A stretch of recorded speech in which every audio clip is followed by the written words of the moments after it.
war-saxaafadeed goordhoweed ka soo baxay wasaaradda gaashaandhigga Somaliland ayaa Somaliland waxay ku wargelisay beesha caalamka qaramada midoobay iyo wadamada gobolka in ay heshay halis degdega oo ku saabsan in ciidamada Puntland ay soo weerari doonaan kuwa Somaliland. xogahaasi waxay Somaliland sheegtay inay ka heshay ila sirdoon oo lagu kalsoon yahay. war-saxaafadeedka ka soo baxay wasaaradda gaashaandhigga Somaliland ayaa waxa uu dhigan yahay sida tan: dawladda Somaliland iyo wasaaradda gaashaandhiggu waxay ku wargelinayaan beesha caalamka wadamada gobolka qaramada midoobay in ay heshay xog sirdoon oo lagu kalsoon yahay, taasoo tilmaamaysa in ciidamada maamulka Puntland ee Soomaaliya oo ay ka mid yihiin kuwa BSF iyo BMPF ay qorsheynayaan dagaal ka dhana ciidamada qaranka Somaliland. dawladda Somaliland tan waxay u aragtaa halis dhaba, waxaana ay qaaday dhammaan tallaabooyinka muhiimka ah si ay u difaacdo dadka Somaliland iyo dhulkeedaba.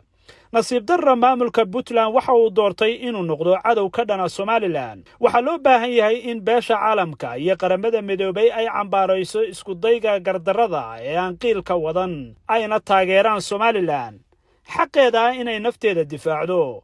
weerar kasta oo ka yimaada Puntland iyaga ayaa cawaaqibkiisa qaadi doona. waxaanu rajaynaynaa in dhibaatadu ku dhammaato hanaan nabadeed, maamulka Puntlandna dib u eego cadaawadeeda ka dhanka Somaliland. jamhuuriyadda Somaliland waxay ku taagnaanaysaa nabad kula noolaanshaha iyo wada shaqaynta kala dhaxaysa deriskeeda, balse kama joogsanayso ama kama labalabaynayso inaanu difaacno muwaadiniintayada, dhulkayaga, madax bannaanidayada mar kasta oo loo baahdo. sidaasi waxa lagu yidhi war-saxaafadeedka ka soo baxay goordhoweed wasaaradda gaashaandhigga ee Somaliland. Puntland dhinaceeda dhowr goor oo hore ayaa waxay sheegtay in aanay qayb ka ahayn dagaalka ka socda magaalada Laascaanood iyo nawaaxigeeda.